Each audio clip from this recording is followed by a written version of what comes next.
ધોરણ 8 વિજ્ઞાન પ્રકરણ 10 તરુણાવસ્થા તરફ રીચિંગ ધી એજ ઓફ એડોલસન્સ.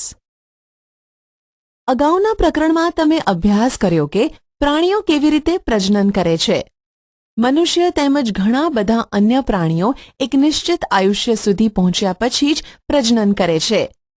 મનુષ્ય એક નિશ્ચિત આયુષ્ય પછી જ કેમ પ્રજનન કરી શકે છે?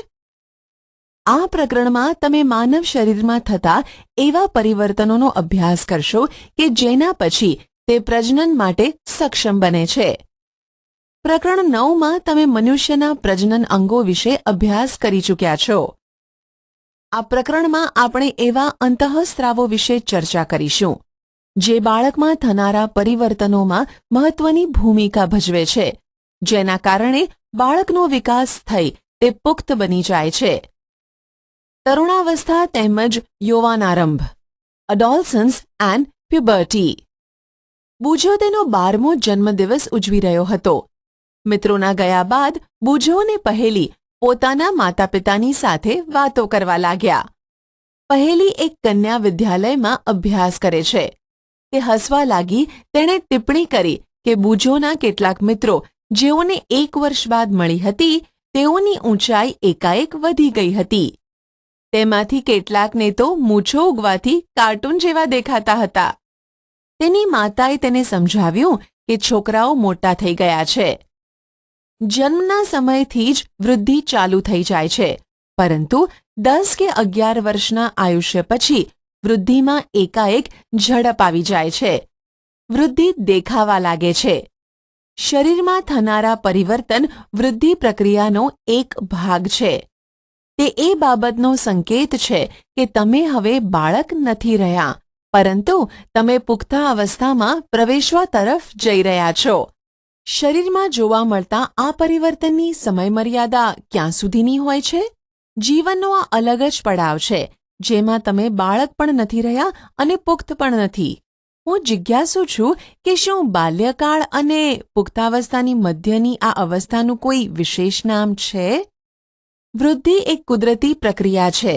જીવનકાળની આ અવસ્થામાં શરીરમાં એવા પરિવર્તન થઈને પ્રજનનની પરિપક્વતા પ્રાપ્ત થાય છે જેને તરુણાવસ્થા અડોલસન્સ કહેવાય છે. તરુણાવસ્થા લગભગ 11 વર્ષની ઉંમરથી પ્રારંભ થઈને 18 અથવા 19 વર્ષની ઉંમર સુધી રહે છે.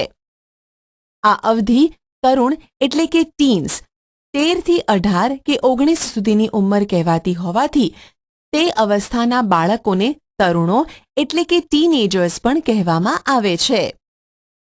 છોકરીઓમાં આ અવસ્થા છોકરાઓની સાપેક્ષે 1 કે 2 વર્ષ પહેલાં જ પ્રારંભ થઈ જાય છે. તરુણાવસ્થાની અવધિ વ્યક્તિઓમાં જુદી જુદી હોય છે. તરુણાવસ્થા દરમિયાન મનુષ્યના શરીરમાં અનેક બદલાવ આવે છે. આ બદલાવ યૌવનારંભનો એટલે કે પ્યુબર્ટી સંકેત છે. તેમાંથી સૌથી મહત્વનું પરિવર્તન છે છોકરા તેમજ છોકરીઓમાં પ્રજનન ક્ષમતાનો વિકાસ. તરુણોમાં પ્રજનન પરિપક્વતાની સાથે જ યૌવનારંભ સમાપ્ત થઈ જાય છે. યૌવનારંભમાં થતા ફેરફાર ચેન્જીસ એટ પ્યુબર્ટી. ઊંચાઈમાં વધારો ઇન્ક્રીઝ ઇન હાઇટ. ઊંચાઈમાં એકાએક વધારો યૌવનારંભ દરમિયાન થતો સૌથી મોટો દેખીતો બદલાવ છે.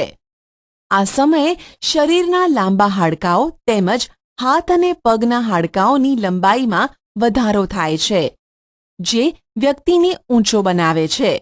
શરૂઆતમાં છોકરીઓ છોકરાઓની સરખામણીમાં વધારે ઝડપથી વધે છે, પરંતુ લગભગ 18 વર્ષની ઉંમર સુધી બંને પોતાની મહત્તમ ઊંચાઈ પ્રાપ્ત કરી લે છે. અલગ અલગ વ્યક્તિઓની ઊંચાઈમાં વૃદ્ધિનો દર પણ જુદો જુદો હોય છે. કેટલાક યૌવનારંભમાં તીવ્ર ગતિથી વધે છે તથા ત્યાર પછી તેની ગતિ ધીમી પડી જાય છે, જ્યારે કેટલાક ધીરે ધીરે વૃદ્ધિ પામે છે. હું ચિંતિત છું. હું ઊંચી થઈ ગઈ છું, પરંતુ શરીરની તુલનામાં મારો ચહેરો નાનો દેખાય છે. પહેલીએ ચિંતા કરવાની કોઈ જરૂર નથી. શરીરના બધા અંગો સમાન દરે વૃદ્ધિ નથી કરી શકતા. ક્યારેક ક્યારેક તરુણોના હાથ અથવા પગ શરીરની અન્ય અંગોની સાપેક્ષે મોટા દેખાય છે, પરંતુ બીજા અન્ય ભાગો પણ ઝડપથી વૃદ્ધિ કરીને શારીરિક પ્રમાણને સંતુલિત કરે છે. પરિણામે શરીર સુડોળ થઈ જાય છે. તમે નોંધ્યું હશે કે કોઈ વ્યક્તિની ઊંચાઈ તેના પરિવારના કોઈને કોઈક સભ્યો સાથે લગભગ સમાન હોય છે. તેનું કારણ એ છે કે ઊંચાઈ માતા પિતા દ્વારા પ્રાપ્ત જનીન પર આધાર રાખે છે. પરંતુ વૃદ્ધિના આ વર્ષોમાં ઉચિત પ્રકારનો સંતુલિત આહાર આવશ્યક છે. તે હાડકાઓ, સ્નાયુઓ તેમજ શરીરના અન્ય ભાગોને યોગ્ય રીતે વૃદ્ધિ કરવા માટે પર્યાપ્ત પોષણ પૂરું પાડવામાં મદદ કરે છે. તમે તરુણની પોષણ આવશ્યકતાઓના વિષયમાં આ પ્રકરણમાં આગળ અભ્યાસ કરશો. પ્રવૃત્તિ 10.1 નીચે આપેલા ચાર્ટમાં છોકરા અને છોકરીઓની ઉંમરની સાથે ઊંચાઈમાં થતા વધારાની ટકાવારીને દર્શાવવામાં આવેલ છે. કોલમ 2 અને કોલમ 3માં વ્યક્તિની ઊંચાઈને ટકાવારીમાં દર્શાવવામાં આવેલ છે, જે કોઈ નિશ્ચિત ઉંમરે પહોંચવાથી પ્રાપ્ત થાય છે. ઉંમરને કોલમ 1માં દર્શાવવામાં આવેલ છે. ઉદાહરણ સ્વરૂપે 11 વર્ષની ઉંમરે એક છોકરો તેની પૂર્ણ ઊંચાઈના 81% ઊંચાઈ પ્રાપ્ત કરી લે છે, જ્યારે એક છોકરી તેની પૂર્ણ ઊંચાઈના 88% ઊંચાઈ પ્રાપ્ત કરે છે. આપેલા આંકડા માત્ર નમૂનારૂપ છે, જે જુદી વ્યક્તિઓમાં જુદા પણ હોઈ શકે છે. તમારા મિત્રો માટે કોષ્ટકનો ઉપયોગ કરો અને તેની પૂર્ણ ઊંચાઈનું અનુમાન લગાવો અને તપાસ કરો કે તમારા વર્ગમાં કોણ સૌથી વધુ ઊંચું અને કોણ સૌથી વામન એટલે કે નીચું છે. પૂર્ણ ઊંચાઈ માટેની ગણતરી સેન્ટીમીટરમાં.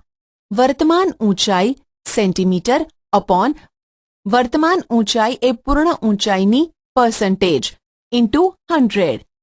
ચાર્ટમાં આપેલા મૂલ્યોના આધારે. ઉદાહરણ: એક છોકરો કે જેની ઉંમર 9 વર્ષ છે તથા ઊંચાઈ 120 સેન્ટીમીટર છે, વૃદ્ધિકાળના અંતિમ તબક્કા પર તેની અંદાજિત ઊંચાઈ કેટલી હશે? 120/75 into 100 centimetre is equal to 160 centimetre ઊંચાઈ. પ્રવૃત્તિ 10.2 પ્રવૃત્તિ 10.1માં આપેલી માહિતીનો ઉપયોગ કરીને એક આલેખ બનાવો. ઉંમરને એક્સ અક્ષ પર તથા ઊંચાઈની વૃદ્ધિની ટકાવારીને વાય અક્ષ પર લો. તમારી ઉંમરને આલેખ પર વિશિષ્ટ સ્વરૂપે નિર્દેશિત કરો. તમે ઊંચાઈની જે ટકાવારીને પ્રાપ્ત કરી ચૂક્યા છો તેની જાણકારી મેળવો. તમે અંતે જે ઊંચાઈને પ્રાપ્ત કરી શકશો તેની ગણતરી કરો. તમે તમારા આલેખની સરખામણી નીચે આપેલા આલેખ સાથે કરો. શારીરિક આકારમાં બદલાવ. Change in body shape. તમે નોંધ્યું હશે કે તમારા વર્ગમાં અભ્યાસ કરતા વિદ્યાર્થીઓના ખભા તેમજ છાતીનો ભાગ નીચલા ધોરણમાં અભ્યાસ કરતા વિદ્યાર્થીઓની સરખામણીએ પહોળો હોય છે. તેનું કારણ એ છે કે તેઓ યુવાનારંભમાં પ્રવેશ કરી ચૂક્યા છે. વૃદ્ધિના કારણે ખભાનો ભાગ ફેલાઈને પહોળો થઈ જાય છે. છોકરીઓમાં કમરની નીચેનો ભાગ પહોળો થઈ જાય છે. વૃદ્ધિના કારણે છોકરાઓમાં શરીરના સ્નાયુઓનો વિકાસ છોકરીઓના વિકાસની સરખામણીએ વધુ હોય છે.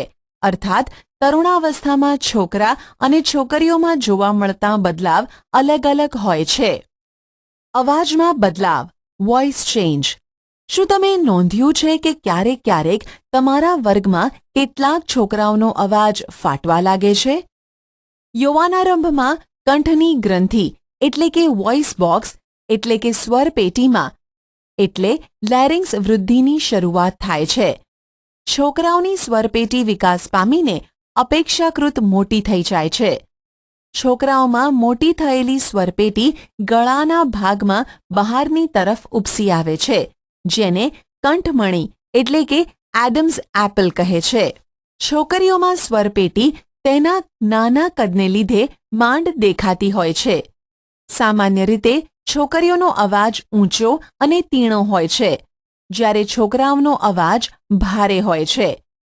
તરુણાવસ્થાના છોકરાઓમાં ક્યારેક ક્યારેક સ્વરપેટીના સ્નાયુઓમાં અનિયંત્રિત વૃદ્ધિ થઈ જાય છે અને અવાજ ઘોઘરો થઈ જાય છે. આ સ્થિતિ કેટલાક દિવસો અથવા કેટલાક અઠવાડિયા સુધી રહે છે, જેના પછી અવાજ સામાન્ય થઈ જાય છે. મારા અનેક સહપાઠીઓનો અવાજ ઘોઘરો છે. હવે હું જાણી ચૂક્યો છું કે આવો અવાજ કેમ હોય છે. પ્રસ્વેદ અને તૈલી ગ્રંથિઓની ક્રિયાશીલતામાં વધારો. Increased activity of sweat and sebaceous glands. પ્રસ્વેદ અને તૈલી ગ્રંથિઓનો સ્ત્રાવ તરુણાવસ્થામાં વધી જાય છે. આ ગ્રંથિઓની વધારે પડતી ક્રિયાશીલતાને કારણે કેટલીક વ્યક્તિઓના ચહેરા પર ફોડલીઓ અને ખીલ વગેરે થઈ જાય છે. પ્રસ્વેદ ગ્રંથિઓ, તૈલ ગ્રંથિઓ તથા લાળ ગ્રંથિઓ જેવી કેટલીક ગ્રંથિઓ પોતાનો સ્ત્રાવ વાહિનીઓ દ્વારા કરે છે. અંતઃસ્ત્રાવી ગ્રંથિઓ અંતઃસ્ત્રાવોને સીધા રુધિર પ્રવાહમાં મુક્ત કરે છે. આથી તેને નલિકા વિહીન ગ્રંથિઓ પણ કહે છે. પ્રજનન અંગોનો વિકાસ. Development of sex organs.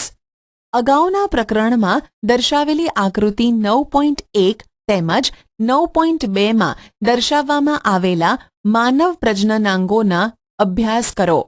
યૌવનારંભમાં નર પ્રજનન અંગો જેવા કે શુક્રપિંડ તેમજ શિશ્ન પૂર્ણતઃ વિકસિત થઈ જાય છે.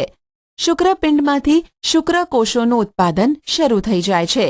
છોકરીઓમાં અંડપિંડ કદમાં વધે છે તથા અંડકોષો પરિપક્વ થવા લાગે છે. અંડપિંડમાંથી અંડકોષોનું મુક્ત થવાનું શરૂ થઈ જાય છે. માનસિક, બૌદ્ધિક તેમજ સંવેદનાત્મક પરિપક્વતા પ્રાપ્ત થવી. Reaching mental, intellectual and emotional maturity. તરુણાવસ્થા વ્યક્તિની વિચારસરણીમાં પરિવર્તનની પણ અવસ્થા છે. પહેલાની સાપેક્ષે કિશોર વધારે સ્વતંત્ર તેમજ પોતાની તરફ વધારે સચેત હોય છે. તેનામાં બૌદ્ધિક વિકાસ પણ થાય છે તથા તે વિચારવામાં વધારે સમય લે છે. વાસ્તવમાં કોઈ પણ વ્યક્તિના જીવનમાં આ એ સમય છે કે જેમાં તેના મગજની શીખવાની ક્ષમતા સર્વાધિક હોય છે. ક્યારેક ક્યારેક તરુણ શારીરિક તેમજ માનસિક બદલાવ પ્રત્યે અનુકૂળ થવા પ્રયત્ન કરે છે ત્યારે પોતાને અસુરક્ષિત અનુભવે છે. પરંતુ તરુણ હોવાને નાતે તમારે સમજવું જોઈએ કે અસુરક્ષિત મહેસૂસ કરવાનું કોઈ પણ કારણ નથી. આ બદલાવ એક કુદરતી બદલાવ છે જે શારીરિક વૃદ્ધિના કારણે ઉત્પન્ન થઈ રહ્યા છે. ગૌણ જાતીય લક્ષણો. Secondary sexual characters. તમે પ્રકરણ 9માં અભ્યાસ કરી ચૂક્યા છો કે શુક્રપિંડ તેમજ અંડપિંડ પ્રજનન અંગ છે. તે જન્યુઓ જેવા કે શુક્રકોષો અને અંડકોષોને ઉત્પન્ન કરે છે. યૌવનારંભમાં છોકરીઓના સ્તનનો વિકાસ થવા લાગે છે તથા છોકરાઓના ચહેરા પર વાળ ઉગવા લાગે છે, એટલે કે દાઢી મૂછ ઉગવા લાગે છે. આ લક્ષણો છોકરીઓને છોકરાઓથી અલગ પાડે છે. આવા લક્ષણોને ગૌણ જાતીય લક્ષણો કહે છે. છોકરાઓની છાતી પર પણ વાળ ઉગવા લાગે છે. છોકરા અને છોકરીઓ બંનેને બગલમાં તેમજ જાંઘની ઉપરની તરફ અથવા પ્યુબિક વિસ્તારમાં વાળ ઉગે છે. બુજો અને પહેલી બંને જાણવા માંગે છે કે યૌવનારંભમાં થતા આ બદલાવની શરૂઆત કોણ કરે છે. તરુણાવસ્થામાં થતા આ બદલાવ અંતઃસ્ત્રાવો એટલે કે હોર્મોન્સ દ્વારા નિયંત્રિત હોય છે.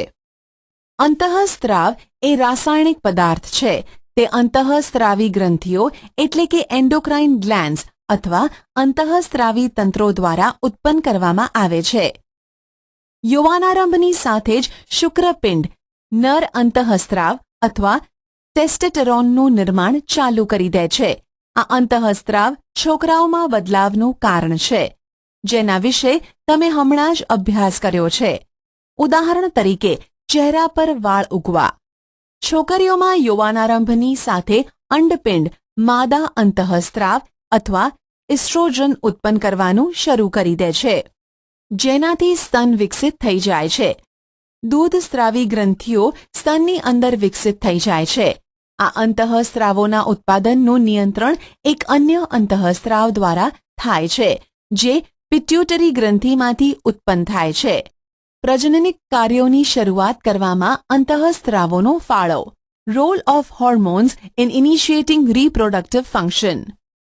અંતઃસ્ત્રાવી ગ્રંથિઓ અંતઃસ્ત્રાવને રુધિરમાં સીધા જ ઠાલવે છે, જેનાથી તે શરીરના વિશિષ્ટ ભાગ અથવા લક્ષ્યાંક સ્થળ સુધી પહોંચી શકે. લક્ષ્યાંક સ્થળ અંતઃસ્ત્રાવ સાથે પ્રતિક્રિયા કરે છે. આપણા શરીરમાં અનેક અંતઃસ્ત્રાવી ગ્રંથિઓ કે નલિકા વિહીન ગ્રંથિઓ છે.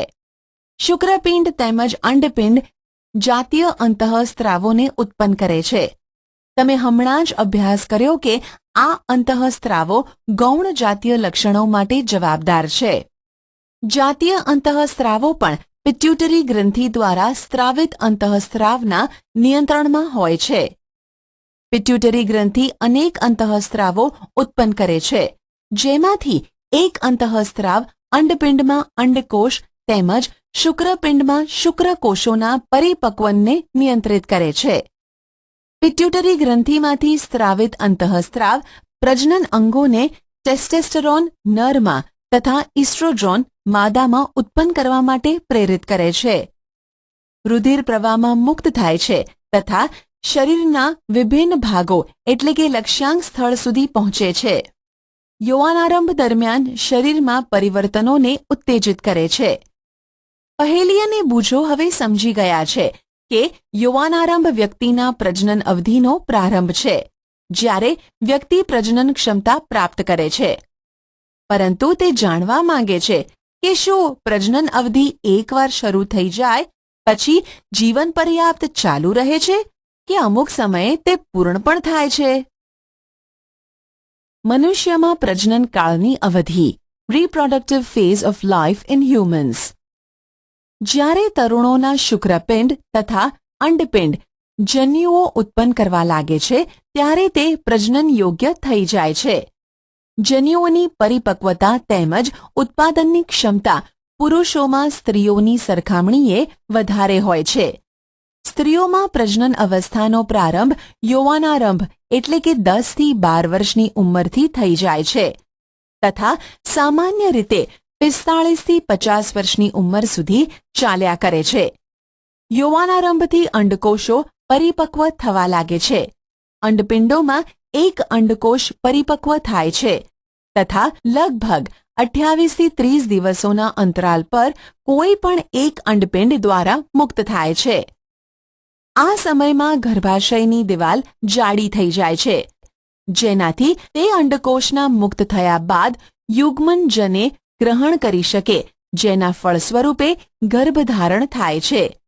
જો અંડકોષનું ફલન ના થાય તો તેવી સ્થિતિમાં અંડકોષ તથા ગર્ભાશયનું મોટું સ્તર તેમજ તેની રુધિર વાહિનીઓ સાથે તૂટવા લાગે છે.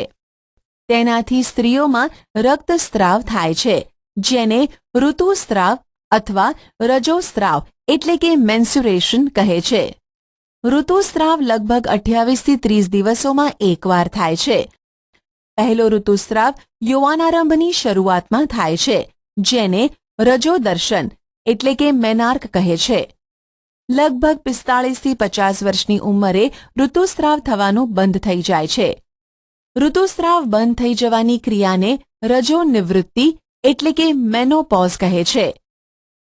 પ્રારંભમાં ઋતુસ્રાવ ચક્ર અનિયમિત હોઈ શકે છે તથા તેને નિયમિત થવામાં કેટલોક સમય લાગે છે. પહેલી કહે છે કે સ્ત્રીમાં પ્રજનનકાળની અવધિ રજોદર્શનની રજોનિવૃત્તિ સુધીની હોય છે. શું તે સાચું કહે છે? ઋતુસ્રાવ ચક્રનું નિયંત્રણ અંતઃસ્ત્રાવો દ્વારા થાય છે. આ ચક્રમાં અંડકોષનું પરિપક્વ થવું, તેનું મુક્ત થવું એટલે કે અંડપાત, ગર્ભાશયની દિવાલનું જાડું થવું તેમજ ફલન ન થવું જેવી સ્થિતિમાં તેનું તૂટવું વગેરે તેમાં સામેલ છે. જો અંડકોષનું ફલન થઈ જાય છે તો તે વિભાજન કરે છે તથા ગર્ભાશયમાં વિકાસ થવા માટે સ્થાપિત થાય છે, જેનો તમે અગાઉના પ્રકરણ 9માં અભ્યાસ કર્યો છે. સંતતિનું લિંગ નિશ્ચયન કેવી રીતે થાય છે? How is the sex of the baby determined? મેં મારી મમ્મી અને મારી કાકીને વાત કરતા સાંભળ્યા છે કે મારી પિતરાઈ બહેનને બાળક આવવાનું છે. તે છોકરાને જન્મ આપશે કે છોકરીને જન્મ આપશે તેની ચર્ચા તેઓ કરતા હતા. મને એ જાણવાની ઉત્સુકતા છે કે એ નક્કી કેવી રીતે થાય છે કે ફલિત અંડકોષ છોકરા તરીકે વિકસિત થશે કે છોકરી તરીકે? છોકરો કે છોકરી, બોય ઓર ગર્લ. ફલિત અંડકોશ અથવા યુગ્મનજમાં જ જન્મ લેનાર બાળકના લિંગ નિશ્ચયન માટેનો સંદેશ હોય છે. આ સંદેશ ફલિત અંડકોશમાં દોરી જેવી સંરચના અથવા રંગસૂત્રો એટલે કે ક્રોમોઝોમ્સમાં હાજર હોય છે. પ્રકરણ 8ને યાદ કરો. રંગસૂત્રો પ્રત્યેક કોષના કોષ કેન્દ્રમાં આવેલા હોય છે. બધા જ મનુષ્યોના કોષોના કોષ કેન્દ્રમાં 23 જોડ રંગસૂત્રો આવેલા હોય છે. તેમાંથી 2 રંગસૂત્ર એટલે કે એક જોડ લિંગી રંગસૂત્રો હોય છે, જેને X તેમજ Y રંગસૂત્ર કહે છે. સ્ત્રીઓમાં 2 X રંગસૂત્રો આવેલા હોય છે, જ્યારે પુરુષમાં એક X રંગસૂત્ર તથા એક Y રંગસૂત્ર આવેલ હોય છે. જનન કોષો એટલે કે શુક્રકોષ અથવા અંડકોષમાં રંગસૂત્રોની એક જોડ હોય છે. અફલિત અંડકોષમાં હંમેશા એક X રંગસૂત્ર આવેલું હોય છે, પરંતુ શુક્રકોષો 2 પ્રકારના હોય છે, જેમાંથી એક પ્રકારના શુક્રકોષમાં X રંગસૂત્ર તેમજ બીજા પ્રકારના શુક્રકોષમાં Y રંગસૂત્ર આવેલ હોય છે. આકૃતિ 10.4ને જુઓ. જ્યારે X રંગસૂત્રવાળો શુક્રકોષ અંડકોષનું ફલન કરે છે તો યુગ્મનજમાં 2 X રંગસૂત્રો થાય છે. તેથી તે માદા શિશુમાં વિકાસ પામે છે. પરંતુ જો અંડકોષનું ફલન કરવાવાળા શુક્રકોષમાં Y રંગસૂત્ર હશે તો તે યુગ્મનજ નર શિશુમાં વિકાસ પામશે. હવે તમે જાણ્યું કે જન્મ પહેલાં શિશુના લિંગનું નિશ્ચયન તેના પિતાના લિંગી રંગસૂત્રો દ્વારા કરવામાં આવે છે. એ ધારણા હતી કે બાળકનું લિંગ તેની માતા દ્વારા નક્કી કરવામાં આવે છે તે સંપૂર્ણપણે ખોટી છે અને આ માટે તેને દોષિત માનવી અયોગ્ય છે. લિંગી અંતઃસ્ત્રાવો સિવાય અન્ય અંતઃસ્ત્રાવો. Hormones other than sex hormones. Pituitary ગ્રંથિ દ્વારા સ્ત્રવતા અંતઃસ્ત્રાવો જનનાંગોને અનેક અંતઃસ્ત્રાવો ઉત્પન્ન કરવા માટે ઉત્તેજિત કરે છે. તમે અભ્યાસ કરી ચૂક્યા છો કે પિટ્યુટરી ગ્રંથિ એક અંતઃસ્ત્રાવી ગ્રંથિ છે જે મગજ સાથે જોડાયેલ છે. પિટ્યુટરી ગ્રંથિ શુક્રપિંડ તેમજ અંડપિંડ સિવાય આપણા શરીરમાં થાઇરોઇડ, સ્વાદુપિંડ તેમજ એડ્રિનલ એટલે કે અધિવૃક્ક જેવી કેટલીક અન્ય અંતઃસ્ત્રાવી ગ્રંથિઓ પણ છે. બુજોને પહેલીને યાદ છે જ્યારે તે તેની માસીને ઘરે ગયા હતા જે ડોક્ટર હતા ત્યારે તેમણે ત્યાં કાકા નામના છોકરાને જોયો હતો, જેનું ગળું વધારે પડતું ફૂલેલું હતું. તેમની માસીએ તેમને જણાવ્યું કે કાકા ગોઈટર નામના રોગથી પીડાતો હતો, જે થાઇરોઇડ ગ્રંથિ એટલે કે થાઇરોઇડ ગ્લેન્ડનો રોગ છે. કાકાની થાઇરોઇડ ગ્રંથિ થાઇરોક્સિન અંતઃસ્ત્રાવ ઉત્પન્ન કરતી ન હતી. તેમની માસીએ એ પણ જણાવ્યું કે તેમના માસા મધુપ્રમેહ એટલે કે ડાયાબિટીસથી પીડાય છે, કારણ કે તેમનું સ્વાદુપિંડ ઇન્સ્યુલિન અંતઃસ્ત્રાવ પર્યાપ્ત માત્રામાં ઉત્પન્ન નથી કરતું. બુજો તેમજ પહેલીએ તેમના દવાખાનામાં લટકાવેલા ચાર્ટમાં દર્શાવવામાં આવેલ એડ્રિનલ ગ્રંથિ વિશે પૂછ્યું. તેમની માસીએ તેમને જણાવ્યું કે એડ્રિનલ ગ્રંથિ એવા અંતઃસ્ત્રાવને ઉત્પન્ન કરે છે જે રુધિરમાં ક્ષારની માત્રાને સંતુલનમાં રાખે છે. એડ્રિનલ ગ્રંથિ એડ્રીનાલિન નામનો અંતઃસ્ત્રાવ ઉત્પન્ન કરે છે. એડ્રીનાલિન સ્ત્રાવ ગુસ્સો, ચિંતા તથા ઉત્તેજનાની અવસ્થામાં તણાવની સ્થિતિને નિયંત્રણમાં રાખવાનું કાર્ય કરે છે. થાઇરોઇડ તેમજ એડ્રિનલ ગ્રંથિ પિટ્યુટરી ગ્રંથિ દ્વારા સ્ત્રવિત અંતઃસ્ત્રાવોના માધ્યમ દ્વારા મળતા આદેશ અનુસાર જ પોતાના અંતઃસ્ત્રાવોને મુક્ત કરે છે. પિટ્યુટરી ગ્રંથિ વૃદ્ધિ અંતઃસ્ત્રાવ પણ ઉત્પન્ન કરે છે, જે વ્યક્તિની સામાન્ય વૃદ્ધિ માટે જરૂરી છે. શું અન્ય પ્રાણીઓ પણ અંતઃસ્ત્રાવ ઉત્પન્ન કરે છે? શું પ્રજનન પ્રક્રિયાઓમાં તેઓનું કાંઈ પણ યોગદાન છે? કીટકો અને દેડકામાં જીવનચક્ર પૂર્ણ કરવા માટે અંતઃસ્ત્રાવોનો ફાળો. Role of hormones in completing the life history of insects and frogs. તમે રેશમના કીડા અને દેડકાના જીવનચક્ર વિશે તો અભ્યાસ કરી જ ચૂક્યા છો. ઈયળને વયસ્ક ફૂદામાં રૂપાંતર થવા સુધી અનેક તબક્કામાંથી પસાર થવું પડે છે. ધોરણ 7માં અભ્યાસ કરેલ રેશમના કીડાના જીવનચક્રને યાદ કરો.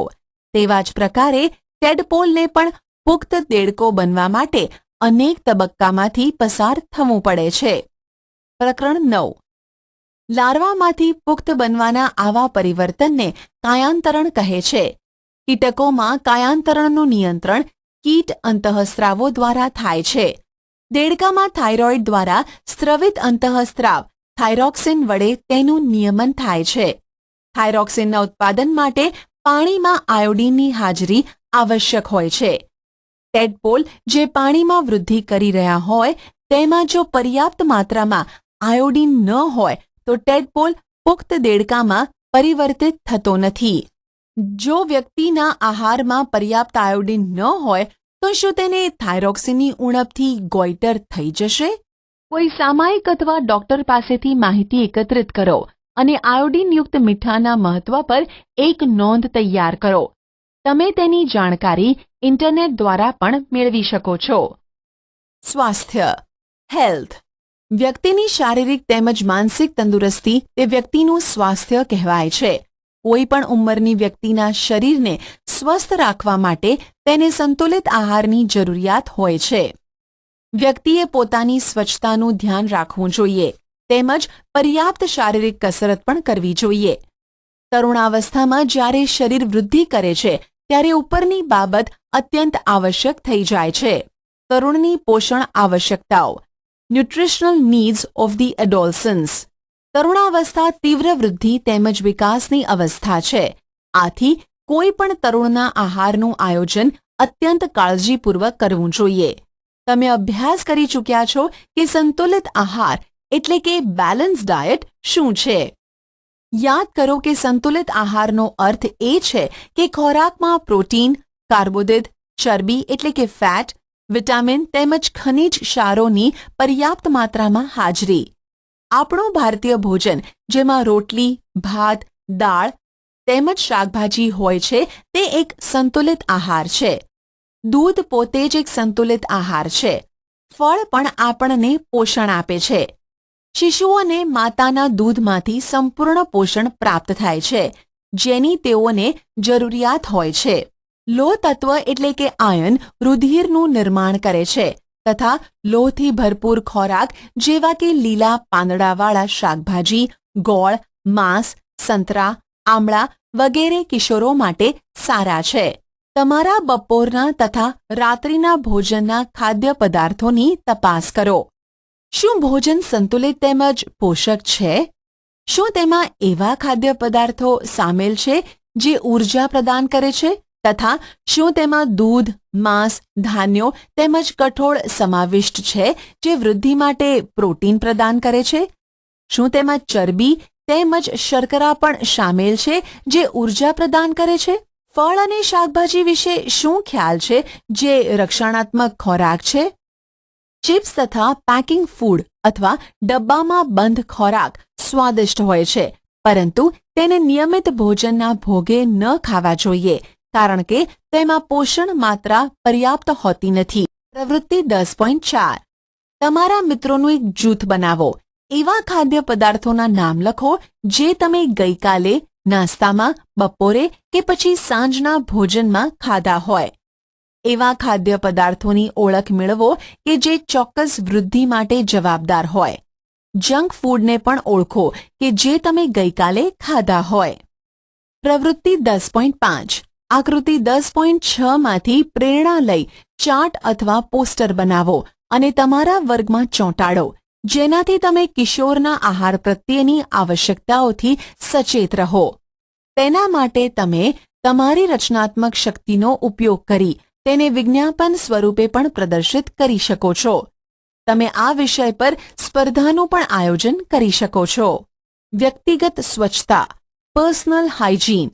પ્રત્યેક વ્યક્તિએ દરરોજ સ્નાન કરવું જોઈએ. કિશોરો માટે આ અત્યંત જરૂરી છે કારણ કે પ્રસ્વેદ ગ્રંથિઓની વધુ પડતી સક્રિયતાથી શરીરમાં દુર્ગંધ ઉત્પન્ન થાય છે. શરીરના બધા જ ભાગોને સ્નાન કરતી વખતે સારી રીતે સાફ કરવા જોઈએ. જો સફાઈ ન રાખવામાં આવે તો બેક્ટેરિયલ સંક્રમણ એટલે કે ચેપ થવાનો ખતરો રહે છે. છોકરીઓએ ઋતુસ્રાવ દરમિયાન સફાઈનું વિશેષ ધ્યાન રાખવું જોઈએ. તેઓએ પોતાના ઋતુચક્રનું ધ્યાન રાખીને તેની માટે તૈયાર રહેવું જોઈએ. શારીરિક વ્યાયામ, ફિઝિકલ એક્સરસાઇઝ. ખુલ્લી હવા એટલે કે તાજી હવામાં ફરવું તથા રમવું શરીરને ચુસ્ત તેમજ સ્વસ્થ રાખે છે. બધા જ તરુણ છોકરાઓ તેમજ છોકરીઓએ બહાર ફરવું, વ્યાયામ કરવો તથા રમવું જોઈએ. પૌરાણિક તેમજ ખોટી માન્યતાઓ. પ્રકરણ 9 તથા આ પ્રકરણમાં તમે મનુષ્યના પ્રજનન સંબંધિત વૈજ્ઞાનિક તથ્ય તેમજ સિદ્ધાંતના વિષયમાં અભ્યાસ કર્યો. એવી ઘણી બધી ખોટી માન્યતાઓ, અવધારણાઓ પ્રચલિત છે જેને જાણ્યા પછી તરુણ હોવાના નાતે તમારે તેને છોડવી જોઈએ. ઉદાહરણ તરીકે કિશોરોના શારીરિક પરિવર્તન સંબંધિત અનુભવોથી લઈને અનેક પૌરાણિક તેમજ ખોટી માન્યતાઓ છે. તેમાંથી કેટલીક નીચે આપવામાં આવેલ છે. હવે તમે આના સંબંધિત તર્ક ઉત્પન્ન કરી શકો છો કે આ પૌરાણિક અથવા ખોટી માન્યતા છે જેનો કોઈ આધાર નથી. 1. ઋતુસ્રાવના સમયે જો કોઈ છોકરી કોઈ છોકરાને જુએ તો તે ગર્ભવતી બની જાય છે. 2. સંતાનની જાતિ માટે માતા જવાબદાર છે. 3. ઋતુસ્રાવની અવસ્થામાં છોકરીનું રસોડામાં કામ કરવું નિષેધ છે. તમને આવા અનેક વાક્યો તથા પૌરાણિક તથ્યો જોવા મળશે જેનો કોઈ આધાર નથી. તેને દૂર કરો અથવા છોડી દો. પ્રવૃત્તિ 10.6. તમારા વર્ગમાં એવા વિદ્યાર્થીઓના આંકડા એકત્રિત કરો કે જે નિયમિત વ્યાયામ એટલે કે કસરત કરે છે તથા એવા વિદ્યાર્થીઓના પણ આંકડા એકત્રિત કરો કે જે કસરત કરતા નથી. શું તમને તેમની ચુસ્તી તથા સ્વાસ્થ્યમાં કોઈ ફરક જોવા મળે છે? નિયમિત કસરતના લાભ પર એક અહેવાલ તૈયાર કરો. નશાકારક પદાર્થોને ના કહો. સે નો ટુ ડ્રગ્સ. તરુણાવસ્થા વ્યક્તિના શારીરિક તેમજ માનસિક સક્રિયતાનો સમય છે જે વૃદ્ધિનો એક સામાન્ય ભાગ છે. તેથી મૂંઝવણ કે અસુરક્ષિતતાનો અનુભવ ન કરો. જ્યાં સુધી કોઈ દવા ડોક્ટર દ્વારા આપવામાં આવેલી ન હોય ત્યાં સુધી કોઈ પણ વ્યક્તિ એવું કહે કે આ ડ્રગ્સ એટલે કે નશાકારક દવાના સેવનથી સારું લાગશે કે તણાવ મુક્ત અનુભવશો તો પણ તે દવા ન લેવી જોઈએ. ડ્રગ્સ નશાકારક પદાર્થ છે જેની ટેવ પડી જાય છે. જો તમે તેનું સેવન એકવાર કરો છો તો તમને સતત લેવાની ઈચ્છા થાય છે, પરંતુ આગળ જતા તે હાનિકારક છે જે સ્વાસ્થ્ય તેમજ ખુશી બંનેને બરબાદ કરી દે છે. તમે એઇડ્સના વિશે તો ચોક્કસ સાંભળ્યું હશે જે HIV નામના ખતરનાક વાયરસ દ્વારા થાય છે. આ વાયરસ એક રોગગ્રસ્ત વ્યક્તિથી સ્વસ્થ વ્યક્તિમાં ડ્રગ્સના ઉપયોગ કરવાવાળી સિરિંજ દ્વારા પણ થઈ શકે છે. વાયરસનું સંક્રમણ બીજા માધ્યમ જેવા કે પીડિત એટલે કે રોગી માતા દ્વારા સંતાનમાં દૂધ દ્વારા થઈ શકે છે. HIVથી પીડાતા વ્યક્તિની સાથે જાતીય સંપર્ક બનાવવાથી પણ આ રોગ ફેલાઈ શકે છે. તરુણી દ્વારા ગર્ભધારણ. અડોલસન્ટ પ્રેગ્નન્સી. તમે ચોક્કસપણે જાણતા હશો કે આપણા દેશમાં છોકરીઓ માટે લગ્નની ઉંમર 18 વર્ષ અને છોકરાઓ માટે 21 વર્ષની છે. તેનું કારણ એ છે કે તરુણાવસ્થામાં છોકરીઓ શારીરિક તેમજ માનસિક રૂપે માતૃત્વ માટે તૈયાર હોતી નથી. બાળ લગ્ન એટલે કે નાની ઉંમરમાં લગ્ન તથા માતૃત્વથી માતા તેમજ સંતાન બંનેને સ્વાસ્થ્ય સંબંધિત સમસ્યાઓ ઉત્પન્ન થઈ શકે છે.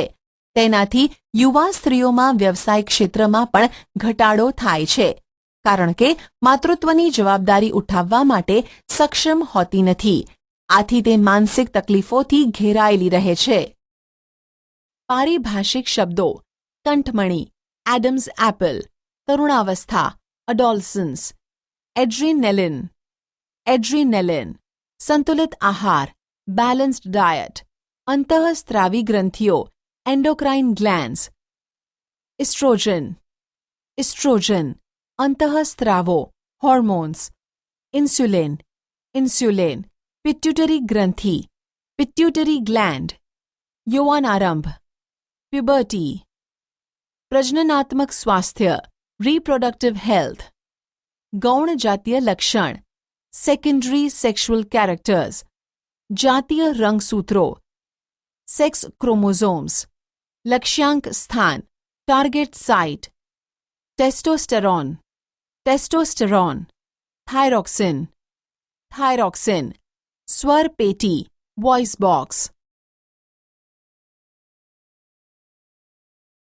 તમે શું શીખ્યા? યૌવનારંભ થવાની સાથે વ્યક્તિ પ્રજનન માટે સક્ષમ થઈ જાય છે. 11 વર્ષની ઉંમરથી 19 વર્ષની ઉંમર તરુણાવસ્થા કહેવાય છે. યૌવનારંભની શરૂઆત થવાથી પ્રજનન અંગોની વૃદ્ધિ થાય છે તથા શરીરના વિભિન્ન સ્થાનો પર વાળ ઉગવા લાગે છે. છોકરીઓમાં સ્તન વિકસિત થાય છે તથા છોકરાઓમાં ચહેરા પર દાઢી મૂછ આવી જાય છે. તરુણાવસ્થામાં સ્વરપેટીની વૃદ્ધિ થવાને કારણે છોકરાઓનો અવાજ ઘોઘરો થવા લાગે છે. તરુણાવસ્થામાં ઊંચાઈમાં વધારો થાય છે. યૌવનારંભ તેમજ પ્રજનન અંગોનું પરિપક્વ થવું અંતઃસ્ત્રાવો દ્વારા નિયંત્રિત હોય છે. અંતઃસ્ત્રાવો અંતઃસ્ત્રાવી ગ્રંથિઓ દ્વારા સ્ત્રાવિત પદાર્થ છે જે સીધા રુધિરમાં ઠલવાય છે. પિટ્યુટરી ગ્રંથિ અંતઃસ્ત્રાવ સ્ત્રાવિત કરે છે, જેને વૃદ્ધિ અંતઃસ્ત્રાવ તથા અન્ય ગ્રંથિઓ જેવી કે શુક્રપિંડ, અંડપિંડ, થાઇરોઇડ તથા એડ્રિનલ ગ્રંથિના અંતઃસ્ત્રાવોને સ્ત્રવિત કરવા માટે પ્રેરિત કરે છે. સ્વાદોપિંડ ઇન્સ્યુલિનનો, થાઇરોઇડ ગ્રંથિ થાઇરોક્સિનનો તથા એડ્રિનલ ગ્રંથિ એડ્રિનાલિન અંતઃસ્ત્રાવોનો સ્ત્રાવ કરે છે. ટેસ્ટોસ્ટેરોન નર અંતઃસ્ત્રાવ છે તથા ઇસ્ટ્રોજન માદા અંતઃસ્ત્રાવ છે. ગર્ભાશયની દિવાલ ફલિત અંડકોષને ગ્રહણ કરવા માટે પોતાની જાતે તૈયાર કરે છે.